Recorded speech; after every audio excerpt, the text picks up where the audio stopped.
자, 이제 함수에 대해서 살펴보겠습니다. 앞서 함수를 어떻게 사용하는지는 아마 보여드린 것 같고요.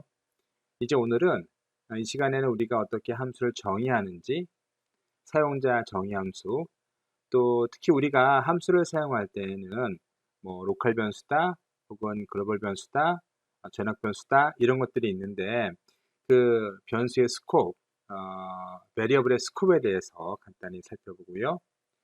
또 모듈과 이름 공간이라고 특수한 그 뭐 C++나 아니면 객체지향 언어에서 사용되는 그런 개념이 있는데요.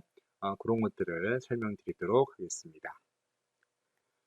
우선 우리가 일반적으로 우리가 그 파이썬을 사용할 때에는 내장 함수가 있죠. 내장 함수는 기본적으로 프로그래머 언어가 제공해주는 그러한 함수를 가리키는 것이고요. 그 다음에 사용자가 직접 정의하는 사용자 정의 함수가 있습니다. user define 함수라는 것이죠. 우리가 그 어떤 프로그램 언어를 사용하든지 이 사용자 정의 함수는 매우 중요합니다.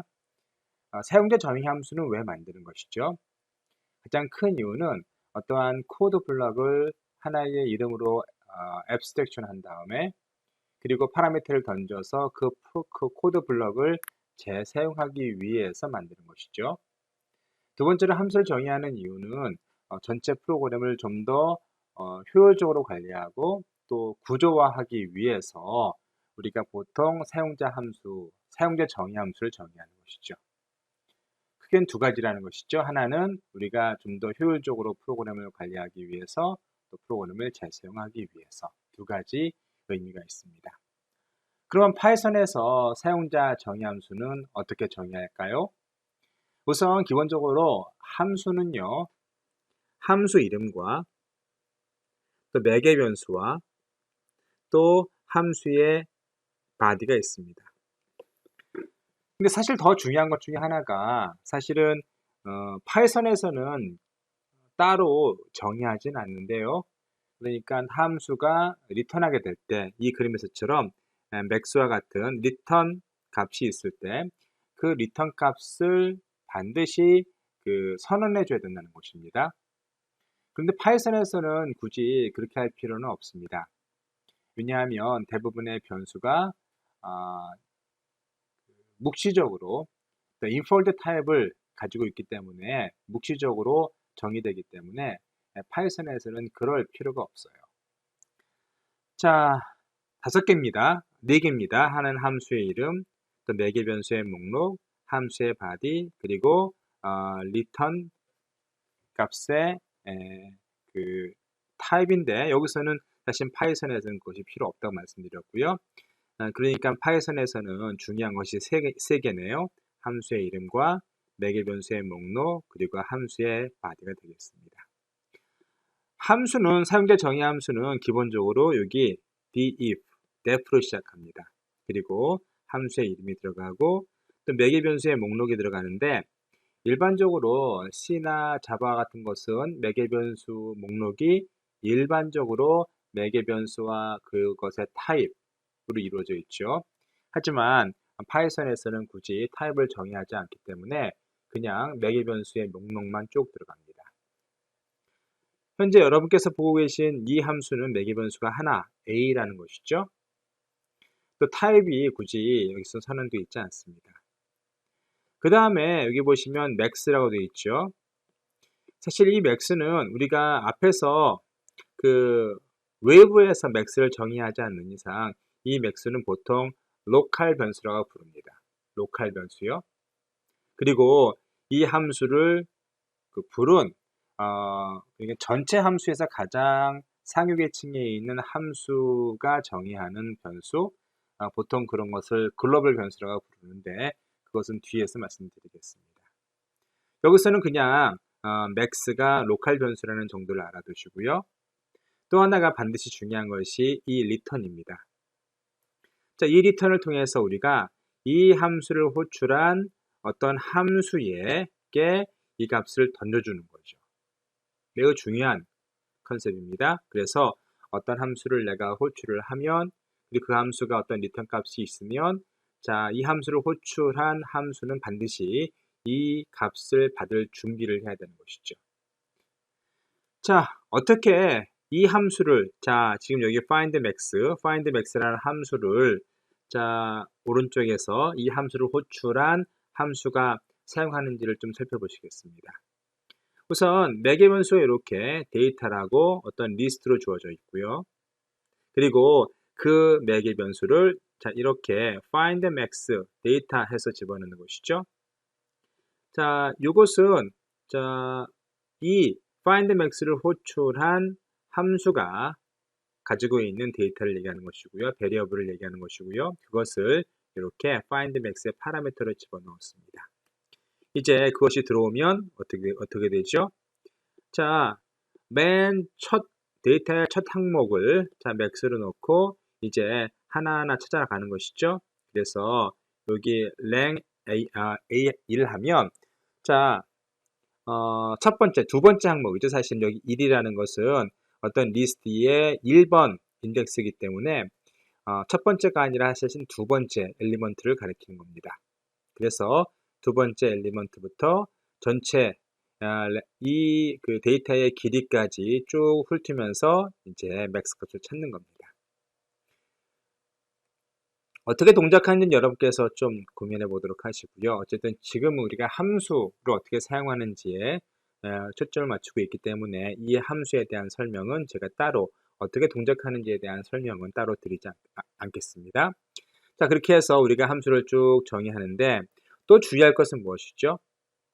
앞서 우리가 그 파이썬을 정의할 때는 어떠한 코드 블록을 어떻게 구별한다고 그랬죠? 인덴테이션을 통해서, 다시 말해서 들여쓰기를 통해서 구별한다고 그랬죠? 그래서 우리가 어떤 함수를 이렇게 정의를 해요. 정의를 하면 자, 이 함수 def보다 들여쓰기를 얼마 해서 이것이 뭐 4칸이든 5칸이든 6칸이든 상관하지 않습니다. 어쨌든 들였으면 되는 것이죠. 그리고 자, 요 수준이 지금 요 수준이 요 define max의 코드 블록이 되는 것이죠. 그리고 요 수준이 자, for loop의 코드 블록이 되는 것이고 이것이 if문의 코드 블록이 되는 것입니다. 자, 함수가 어떻게 사용되는지는 여기서 살펴보실 수 있겠고요. 또 하나가 자, 이 findmax가 어떠한 값을 다 계산한 다음에 자, return을 통해서 바깥으로 보내게 되겠죠. 그럼 여기서는 그냥 그 값을 프린트문으로 받아서 찍죠. 하지만 우리가 이 함수의 어떠한 값을 직접 받고자 할 때는 어떻게 하죠? 만약에 프린트가 없다고 가정을 하면 자, 이걸 지울게요. 그래서 자, A라는 값을 혹은 max라는 값을 우리가 자, 이 findmax에서 얻는 어떠한 이 함수를 호출한 함수의 메모리 공간이라 해봅시다. 그 다음에 자, 이렇게 findmax 해서 사용할 수 있겠죠. 그러면 이 findmax에서 return한 값을 이 max가 받게 되겠습니다. 이렇게 해서 우리가 다시 요 위에 있는 문장을 그대로 해서 이 부분을 그냥 max로 고치면 되겠죠. 어쨌든 중요한 것은 무엇이라고요? 어떠한 함수를 호출해서 그 함수가 실행이 된 다음에 이 함수를 호출한 함수에게 return해야 할 값이 있으면 자, return을 사용하겠고요. 그리고 이 함수를 호출한 함수는 반드시 이렇게 프린트문을 찍거나 하지 않으면 자, 이렇게 변수를 사용해서 자, 여기서 온 값을 받을 수 있도록 준비시켜 줘야 됩니다. 그러면 이제 findmax에서 온 것이 이 max 안에 저장이 되겠죠. 자, 이것이 기본적으로 우리가 파이썬에서 사용하는 함수를 만드는 방법 그리고 함수를 사용하는 방법이 되겠어요. 그런데 파이썬에서는 매우 효율적이게도 하나만이 아니라 여러 개의 값을 반환할 수 있게 만들어 놓았습니다. C나 자바 같은 데에서는 여러 개의 값을 받는다는 것이 그렇게 쉽지가 않습니다. 특히 C나 C++에서는 뭐 콜바의 레퍼런스니 뭐 콜바의 밸류니 하면서 어떠한 매개 변수의 레퍼런스를 가지고 우리가 여러 개의 반환값을 받을 수 있는데 그런데 파이썬에서는 이렇게 return의 2가지 이상의 값을 이렇게 리턴할 수 있게 해줍니다. 아주 효율적이죠? 굉장히 제가 생각하기에는 파이썬에서 이것은 정말 잘했다라고 생각하는 부분이 바로 이 부분입니다. 왜냐하면 뭐 C나 자바 같은 것은 레퍼런스를 통해서 우리가 이렇게 이것을 여러 개를 반환할 수 있게 만드는데, 혹은 뭐 글로벌 베리어블이나 쉐어드 베리어블을 통해서 이 일을 하는데, 파이썬에서는 이렇게 리턴의 2개 이상의 변수를 리턴할 수 있게 해놓았기 때문에 보통 편리해진 게 아닙니다. 그러면 우리가 이 함수를 호출한 함수 역시 2개의 변수를 준비해야겠죠. 그래서 min에는 x가 들어가고 max에는 y가 들어갑니다. 그래서 이렇게 포지션에 따라서, 자, 리턴의 포지션에 따라서, 그리고 또한 이 함수를 호출한 함수에 이 함수를 위한 어떤 변수들이 준비되어 있을 텐데, 그것의 포지션에 따라서 매핑이 됩니다. 그래서 min은 자, x로 들어가는 것이고요. max는 y로 들어가게 되겠습니다. 그 다음에 디폴트 인수라고 되어 있는데요. 디폴트 인수는 무엇인가 하면, 자, 여기를 보시면, 자, sum range begin and step 1, step equal 1이 있습니다. 기본적으로 sum range는 3개의 파라미터를 받아들이는 것이죠. begin과 end와 step입니다. 그런데 여기서 중요한 것은 무엇인가 하면 바로 이거죠. 이것이 우리가 말하는 디폴트 인수라는 겁니다. 디폴트 인수는, 자, 우리가 begin이나 end는 값을 우리가 이렇게 집어넣을 수 있는데, 만약에 스텝도 집어넣을 수 있습니다. 그래서 여기서 보시는 거죠. 이렇게 사용할 수도 있거든요. 그래서 sum range begin에는 1이 들어가고 end에는 10이 들어가고 스텝에는 2가 들어가는 것이죠. 그런데 아주 재밌게도 이 위에 것이 허용된다는 그런 말이 되겠습니다. 자, 이 부분이 지금 허용된다는 것이죠. 여기서 어떤 부분이 달라졌나요? 자, 이것과 이것이 차이가 뭔지 살펴보시겠어요? 보시면 맨 뒤에 있는 스텝이라는 변수가 사라졌죠. 자, 이때는 만약에 우리가 함수를 이런 식으로 디폴트 인수를 통해서 정의한다고 하면, 자, 이 스텝은 우리가 따로 입력하지 않으면 1로서 디폴트 값을 갖습니다. 무슨 말인지 아시겠죠? 그래서 우리가 입력을 하면, 이를테면 이렇게 스텝 2를 하면은 그 스텝 값은 2가 되겠지만, 입력을 하지 않으면 이 디폴트 값을 가지고 이 함수를 실행하는 것이죠. 자, 매우 중요한 그러한 컨셉입니다.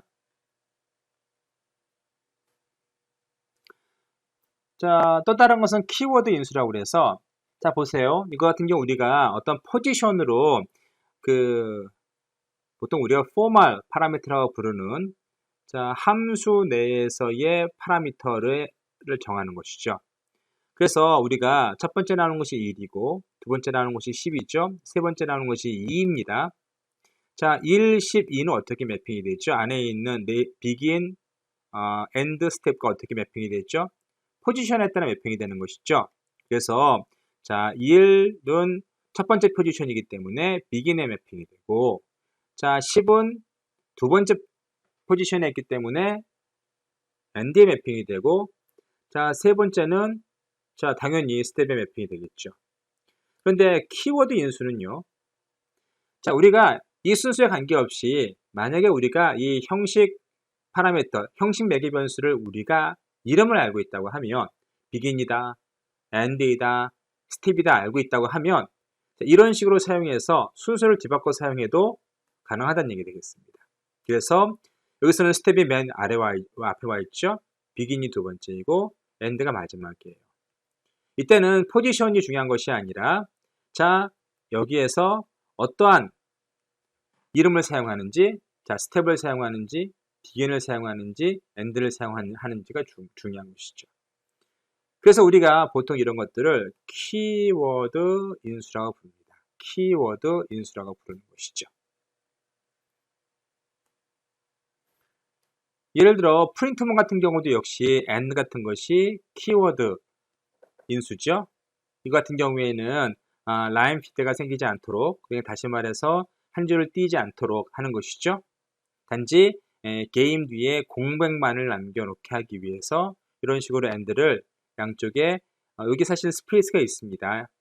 큰 따옴표 안에 쌍따옴표 사이에 스페이스가 있는데 게임 다음에 스페이스만 두게끔 라인 피드가 다시 말해서 carriage return이 적용되지 않게끔 하는 것이 바로 이 문장이거든요.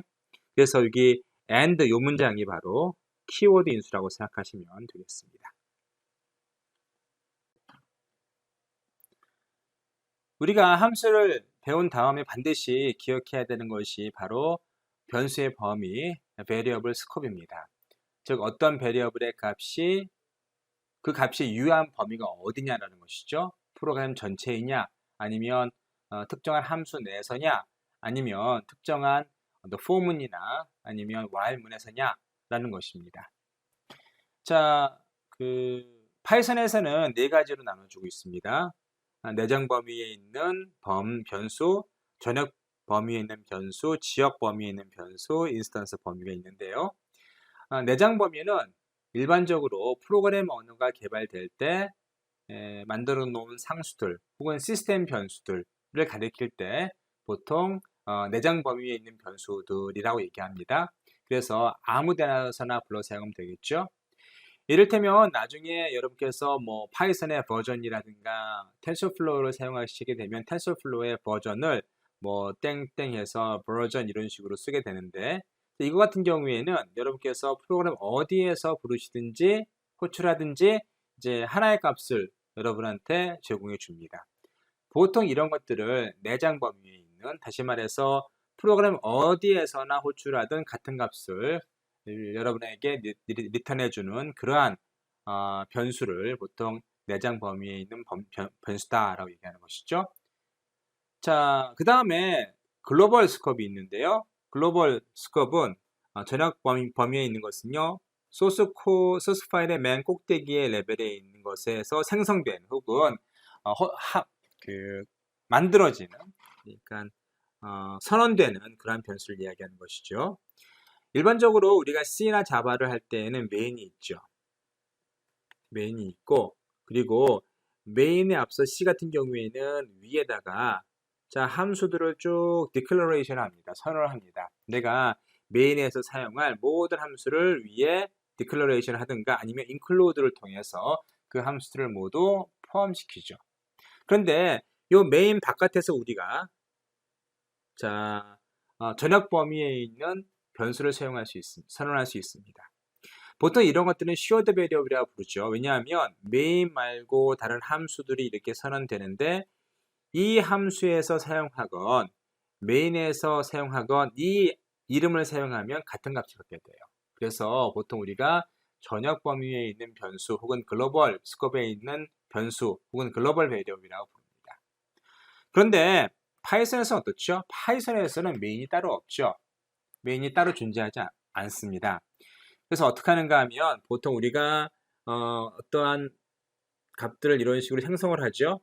자, 뭐 이런 식으로 A는 1, B는 2 이런 식으로 생성한 다음에 중간에 뭐 def를 넣고 함수를 만들고 def를 넣고 함수를 만들고 이런 식이죠. 그리고 다시 이 함수들을 사용하거나 아니면 이 함수를 호출해서 또 이러한 A 값을 파라미터를 집어넣어서 사용하죠. 보통 이렇게 최상위 레벨에서, 그러니까 가장 맨 꼭대기 레벨에서 어떤 변수를 만들면, 다시 말해서 어떤 로컬 함수라든가 아니면 클래스 내에 있는 그런 변수가 아니라 이렇게 그런 것들을 정의하기 전에 혹은 그 안에 정의하기 전에 그런 뭐 함수의 범위 내에서나 아니면 다른 뭐 클래스의 범위 내에서 정의하지 않는 그런 수준에 있는 그 변수를 보통 우리가 전역 범위에 있는 변수다라고 얘기합니다. 뒤에 다음 슬라이드에서 그런 예를 간단히 보시겠습니다.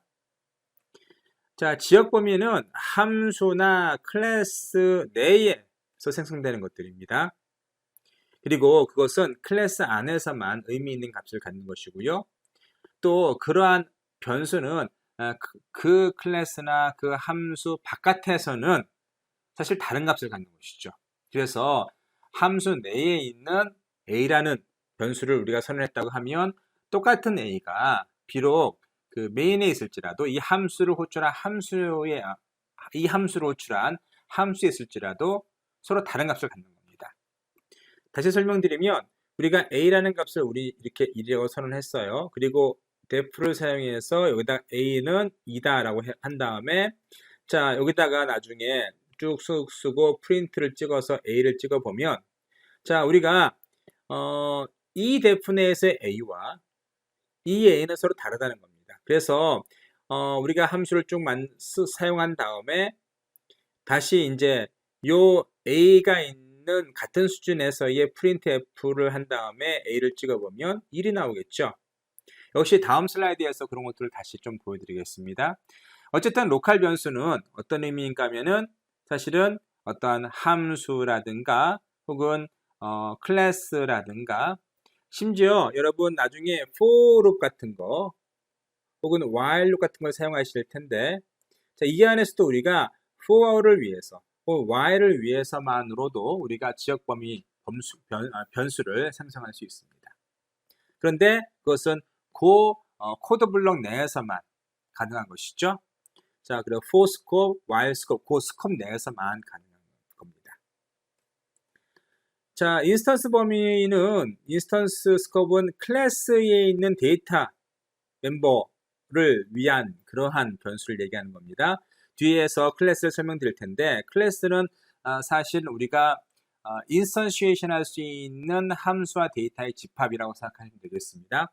그래서 자, 우리가 뒤에 부분에서 클래스를 다루게 될 텐데 자, 클래스 내에서 선언된 데이터 멤버 변수들이 있습니다. 이런 것들을 보통 우리가 인스턴스 범위 내에 있는 멤버 데이터다 라고 이야기하는 것이죠. 자, 이제 전역 변수의 하나의 예를 살펴보겠습니다. 자, 우리가 이 앞에 calc parameter라는 그런 함수를 하나 정리했습니다. 그리고 여기 calc parameter라는 것을 이제 사용하게 되는 것이죠. 그래서 파일은 3.14259이라고 이렇게 하나 만들어 놓고요. parameter는 0으로 놓습니다. 그리고 calc parameter를 우리가 호출하는데 10을 집어넣어요. 그러면 def로 들어와서 여기에 radius가 10이 되는 것이고 자, 이때 파이 값을 찍어보면 뭐가 될까요? 3.14159가 3.14159가 출력이 되겠죠? 그리고 파라미터 2 곱하기 파이 곱하기 radius를 하면 자, radius는 얼마였죠? 10이었고 파이는 3.14159까지 하는 것이고요. 그러면 파라미터 계산이 되겠죠? 그런데 여기서 뭐 하지 않죠? 자, calc 파라미터가 리턴으로 이 파라미터를 보내지 않아요. 어떤 바람인가 하면 우리가 앞에서 이런 파라미터를 정의했는데 이걸 그대로 쓴 겁니다. 그래서 자, 여기에 있는 파라미터를 자, calc 내에서도 똑같이 그 값에 이렇게 업데이트 하려는 그런 의도를 가지고 썼다고 가정해 봅시다. 자, 이 경우 여러분께서 이 코드를 그대로 실행해 보시면 결과적으로 여기 프린트를 찍어 보시면 0이 나올 겁니다. 왜 그렇죠? 왜 그런가 하면 자, 여기 파라미터를 우리가 비록 사용했지만 파일을 사용하긴 했지만 자, 파일을 사용하긴 했지만 파라미터를 여기서 뭐 했죠? 다시 정의했죠. 어떻게 정의했나요? 자, 이렇게 equal 뒤에 파라미터를 사용함으로써 파라미터를 로컬 내에서 새로 생성한 겁니다. 다시 말해서 여기 파일은 어떻습니까? 그냥 생성한 것이 아니라 위에 있는 걸 사용한 것이죠. 읽는 것입니다. 그래서 그냥 파일을 그냥 사용해도 오케이입니다. 우리가 그것이 문제가 되지는 않습니다. 하지만 여기 파라미터 같은 경우에는 equal 왼편에 있기 때문에 자, 요 변수들이 자, 그리고 파라미터를 우리가 어떠한 조치를 취하지 않았어요. 여기서 뭐 def 내에서 뭘 하지 않았기 때문에 이 부분에서 자, 2 곱하기 파이 곱하기 radius라는 값으로 파라미터를 만들어서 사용하는 겁니다. 그래서 우리가 여기서 아무리 계산하더라도 이 값이 바뀌지 않죠. 왜냐하면 이 캘크 페리미터 안에 있는 페리미터의 변수의 공간과 이 캘크 페리미터를 호출한 이 함수의 페리미터가 활동하는 공간이 서로 다르기 때문에 사실 이 페리미터와 이 페리미터는 서로 다른 변수입니다. 이름은 같겠지만 서로 다른 변수이죠. 만약에 우리가 이걸 새로 생성하지 않고 자 그대로 이 글로벌 변수를 사용하고 싶다고 하면 이렇게 사용해 주면 됩니다. 자 글로벌 페리미터라는 것을 써주면 되는데 지금은 뭐 돼 있죠? 주석 처리돼 있죠? 이 주석을 지우시면 아마 이 프로그램이 정상적으로 돌아갈 겁니다. 아시겠죠? 그래서 여러분께서 함수 내에서 전역 변수를 사용하시고 싶으면 이렇게 글로벌 페리미터라고 선언하시면 됩니다. 여기 파이는 왜 그대로 사용되었다고요? 이것은 새로 정의되는 것이 아니라 그냥 읽기만 하는 겁니다. 그래서 이것은 새로 만들어지지 않았기 때문에 그냥 읽기만 했기 때문에 여러분께서 아마 이것을 그대로 3.141592라고 하실 수 있겠지만 여기는 어떻죠? 자, 2파이 곱하기 레디어스로 해서 이 페리미터를 또 이 페리미터가 글로벌로 선언되어 있지 않았기 때문에 생성이 되는 겁니다. 그래서 여러분께서 이 프로그램을 그대로 실행해 보시면 결과는 이렇게 이상한 결과가 나올 것이고요. 하지만 이걸 픽스하기 위해서 자 여기 글로벌이라는 것을 붙이시고 페리미터를 붙여주시면 물론 샵은 없어져야 됩니다. 자 글로벌 페리미터를 붙여주시면 자 나는 페리미터를 자 이 캘크 페리미터에 있는 새로운 페리미터가 아니라 자 글로벌 전역 변수로서의 페리미터를 사용하겠다라고 선언하는 것이죠. 그래서 원하는 값을 우리가 얻을 수가 있습니다.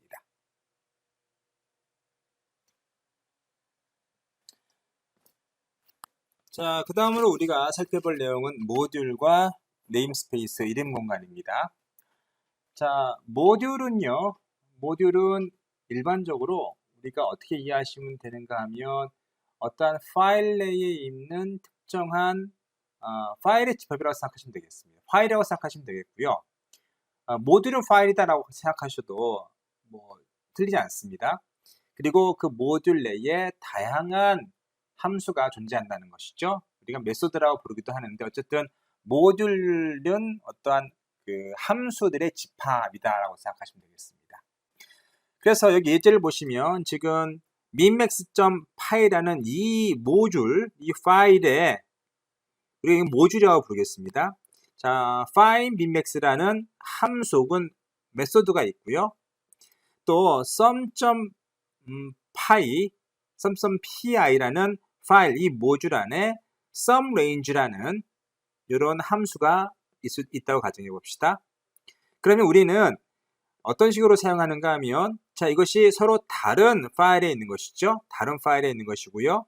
그 파일을 우리가 임포트하기 위해서 자 이게 여기 보시면 myjob.py라는 그 파일 안에 코드가 있는데요.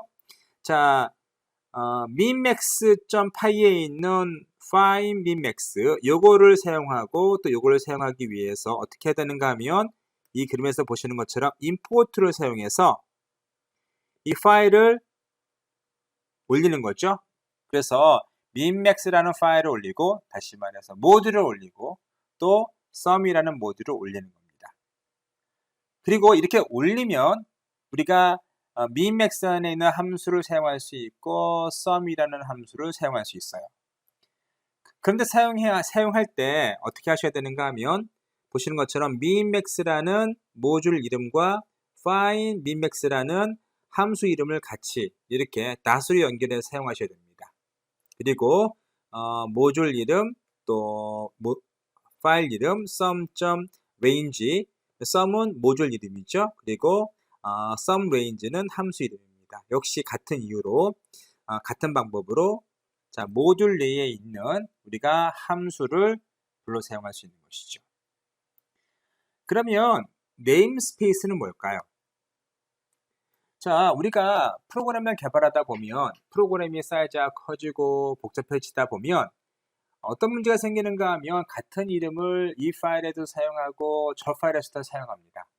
일례로 여기 민맥스만 하더라도 우리가 뭐 인티저의 민맥스가 있을 수도 있겠고 또 우리가 나름대로 어떠한 함수 내에서의 민맥스가 있을 수 있겠고 그렇겠죠? 또 그것을 어쩌면 상수로 사용할 수도 있습니다. 다시 말해서 어떠한 이름을 이 모듈에서도 사용하고 저 모듈에도 사용하면 이것이 이제 헷갈릴 수 있고요. 또 문제가 될 수도 있습니다. 그래서 어떻게 하는가 하면 어떤 이름이 활동할 수 있는 공간을 한정시켜 놓는 것이죠. 자, 이를테면 우리가 이렇게 생각하면 좋겠어요. 여러분의 고향에서 여러분의 이름은 사람들이 누구 집안의 누구다라고 사람들이 생각할 거예요. 근데 똑같은 이름의 사람이 다른 고장에서 그 동네에서 알려진 사람이라면 그 고장에서 여러분의 이름을 부르면 여러분이 아니라 어떻게 하죠? 그 동네에 있는 아무개 집안의 누구로 생각할 겁니다. 이것이 바로 네임스페이스죠. 네임스페이스입니다. 그래서 이 이름으로서 알려지는 것들, 이 이름이 정의하는 누구, 또 이 이름이 정의하는 무엇이 서로 다를 수 있다는 겁니다. 그래서 여러분의 이름이 여러분의 고장에서는 아주 착하고 똑똑한 사람이지만 또 여러분의 똑같은 이름이 다른 고장에서는 뭐 다른 나라 사람일 수도 있겠고요. 혹은 다른 성격을 지닌 사람일 수도 있다는 얘기가 되는 것이죠. 마찬가지로 파이썬에서도 네임스페이스를 갖습니다. 그런데 그런 네임스페이스를 잘 활용하기 위해서 우리가 어떻게 할 수 있는가 하면요. 자, 여기 보시는 것처럼 실제로 from이나 import를 이용해서 실제로 그 네임스페이스를 좀 넓게 사용할 수 있도록 하는 겁니다. 앞에서 우리가 어떻게 했죠? 자, 우리가 find minmax, 자, minmax.py 안에 있는 find minmax를 사용하기 위해서 어떻게 했는가 하면 import minmax를 한 다음에 어떻게 했죠? minmax.find minmax로 이런 식으로 사용했죠. 그래서 모듈 이름과 그리고 함수 이름을 동시에 언급했어야만 find minmax를 사용할 수 있었고요. 또 sum range도 같은 방법으로 사용했었습니다. 그런데 이러한 네임스페이스를 조금 더 우리가 그 한정짓기 위해서 어떻게 하는가 하면 마치 여러분은 어디에 있는 사람이야 라고 사람들한테 미리 알려주는 겁니다. 그러면 사람들이 그 고장에 있는 누구라고 얘기할 거 아니에요? 마찬가지로 그 파이썬에서도 어떻게 하는가 하면 자, 매스에 있는 포야, 매스에 있는 스퀘어야 이렇게 선해 놓으면 굳이 매스를 우리가 mass.pow, mass.square 하지 않아도 이런 식으로 pow, square 하면 사용할 수 있다는 얘기가 되겠습니다. 재밌죠? 앞서 우리가 사용했던 것은 반드시 이런 식으로요. minmax.find minmax라고 했었지만 여기서는 미리 pow와 square는 mass 집안에 있는 자식들이야 라고 선행해 놓으면 이 프로그램, 이 파일 내에서는 우리가 pow나 square를 사용할 때에는 mass 집안에 있는 pow구나 square구나를 알기 때문에 굳이 mass를 앞에 프리픽스로 적지 않아도 된다는 얘기가 되겠습니다. 자, 좀 더 mass에 있는 것들을 예를 들어 mass에 있는 메소드를 우리가 다 사용한다고 가정해 보세요. 그럼 이거를 다 적을 수 없기 때문에 어떡하죠? 자, 이 그림에서 보시는 것처럼 스타를 이용해서 mass에 있는 모든 걸 다 불러와. 여긴 minmax네요. 자, minmax에 있는 모든 함수를 불러와. 그리고 그 함수는 내가 여기서 그냥 충돌하지 않게 사용할게 라는 것이죠. 그렇죠. minmax에 있는 모든 함수를 불러오고 또 sum 안에 있는 모든 함수를 불러와 라는 겁니다. 자, 그러면 우리가 굳이 minmax find minmax 하지 않고도 그냥 이렇게 minmax를 사용해서도 사용할 수 있다는 얘기가 되겠고요. sum range도 같은 이유로 굳이 sum range 하나 하지 않아도 이렇게 사용할 수 있는 것이죠. 자, 네임스페이스 굉장히 중요한 컨셉입니다. 여러분께서 어떤 프로그램 랭귀지, 파이썬 말고 자바를 사용하시던 또 C++를 사용하시던 최근 나온 대부분의 프로그래밍 언어는 이 네임스페이스를 아주 명시적으로 요구하고 있습니다. 따라서 이 네임스페이스에 대한 컨셉을 반드시 이해하고 계세요. 다시 한번 정리하자면 네임스페이스란 어떠한 변수가 그 이름으로 알려지게 될 때 그 변수가 의미하는 바를 한정짓는 것이죠. 누구야 어떤 집안 해서 어느 지방에 누구라고 하면은 어떤 집안에 누구라고 정의하는 것처럼 그런 것이죠. 그래서 이 그림에서 보시는 것처럼 이 슬라이드에서 보시는 것처럼 자 어떻겠죠? 포나 스퀘어는 매스 집안의 것이야 라고 선언해 놓았기 때문에 자 여기서는 우리가 굳이 매스.포, 매스.스퀘어 하지 않아도 사용할 수 있다는 그런 얘기가 되겠습니다.